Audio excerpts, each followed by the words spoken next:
That was Jerod Mayo promising to burn some cash last month. Today, Mayo, though, singing a different tune to Mass Live. Patriots head coach saying, I kind of misspoke when I said burn some cash, but I was excited when you see those numbers. But when you reflect on those numbers, you don't have to spend all of it in 1 year.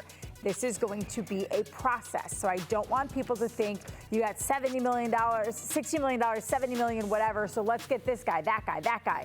It may work for a couple games or maybe a season, but it won't work long term. It almost seems fitting that in the home state of Michael Jackson, Jerod Mayo is moonwalking back his Patriots proclamations.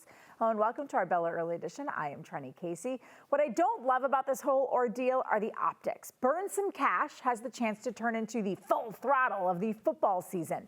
Not the kind of trend you want to emulate. To be fair, I don't want the Patriots spending money like it's 2021. Don't overpay mediocre players just because you have money in the bank. But truth be told, I haven't been overly impressed with Jerod Mayo so far. I feel like his press conferences are filled with platitudes he found on the self-help section. I've been relieved when hearing from Alex Van Pelt and Elliott Wolf because they kind of sounded like the adults in the room. Mayo has a lot to prove, and not just because he took over for the greatest coach of all time. Mayo has very little coaching experience, has never been anywhere but New England. He's the second youngest coach in the league, and so far, he hasn't made me forget those facts. For more, let's bring in Tom Giles, who's in studio with me, and Phil Perry and MMQB's Bert Breer, who are in Indianapolis. Oh, they let Phil go inside today. That is nice. Oh, that is so nice. Bert bringing the heat, literally. All right, we want you to join this conversation as well. We want to know what you think about walking back the burn some cash comments. See the options right there on your screen. You go to NBCSportsBoston.com/early edition. You can also scan the QR code. Phil, what did you make of the moonwalk backwards from Jerod Mayo today? I think he's trying to keep his options open. I think he's trying not to throw his new de facto general manager under the bus well before free agency even technically begins, with Elliott Wolf with a lot of decisions on his hands that he's going to have to make in conjunction with Jerod Mayo, no doubt, and in conjunction with ownership, no doubt. When we're talking about the amount of salary cap space that the Patriots have, it's looking like it could be upwards of $100 million if they end up releasing J.C. Jackson, which would not be a surprise move. Ownership's going to be involved on especially the big ticket items, if there are big ticket items that end up coming in. Bert, what we do know is that all teams have to reach a spending floor across the NFL. Yeah. And my understanding is they need to spend almost $100 million or so in cash just to get to the floor. And so they probably could spend even more than that if they really wanted to. It's just a question of how aggressive do they want to be in terms of acquiring star players versus using a significant amount of that money just to fill out all the holes that they have on their roster with even average pieces. I would break this into two parts, the reality and the optics. The reality is it's not a good idea to spend like a drunken sailor in free agency. It just doesn't work. And history shows that, when you are trying to build your team exclusively through free agency, it doesn't result in playoff bursts and championships. And so I think, what Jerod Mayo is talking about here is actually the right way to deal with it. You talk about the spending floor. Take care of some of your own. Pay Mike Nwanu. Pay Kyle Duggar. You can get a good chunk of the floor situation taken care of just by working on your internal situations. The optics of this are sort of the issue. They're coming right off of the NFLPA thing. There's that perception out there over the years that they've been cheap. And you get your first-year head coach who's out there, and I don't think this is what it is, but what it can kind of look like is the owner slapping the new head coach down, and that something was said here that the owner didn't like, and the owner wants to make sure that expectations are set properly, and he's telling what the head coach is saying.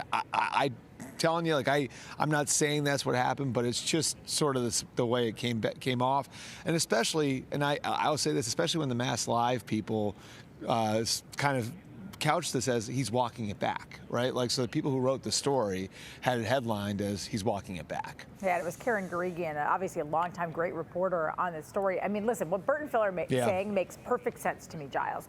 I guess the other thing that I make, and Bert makes a good point that it might be the owners, and then also Elliott Wolf. Phil made the point that Elliott Wolf kind of tempered expectations. why aren't they on the same page? Like, we're supposed to be collaborative and we're supposed to know what direction we're heading. And I feel like already it's sort of like, and I know it's a learning process, but unfortunately that learning process takes place in a very public forum. I will say this, because I want to give them a little bit of the benefit of the doubt and say that within the last month, one thing that has happened is we found out what the salary cap was going to be, and it was higher than we thought. And that potentially shifts the market and maybe doesn't give the Patriots as much of an advantage as we earlier thought.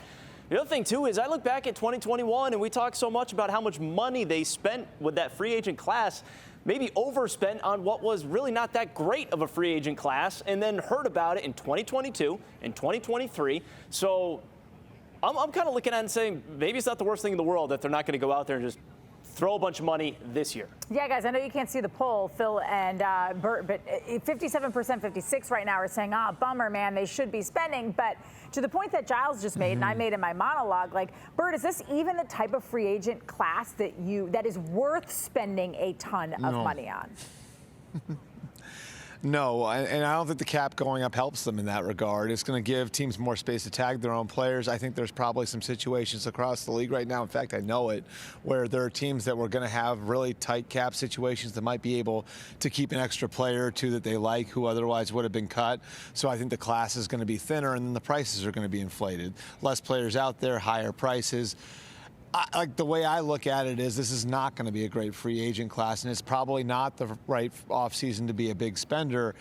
And so the way I approach it, if I'm the Patriots, because of where you are, again, when you sequence your building process, Phil, is if you're at the very beginning, what you want to do is create a situation where you don't have to reach for players in the draft. So at least get yourself up to an adequate starter level in as many positions as you possibly can. That doesn't mean making splashes. That means here's a guy who we think can be our starting left tackle on day one. Doesn't mean he's a 10-year answer, but he can start for us. Here's a guy who we think can be a starting receiver for us. Fill your roster out that way so you don't have to reach on guys in the draft. And that, again, doesn't need to be done at the top end of the market. It doesn't. But it is important that they do it, especially if they plan on adding a young quarterback.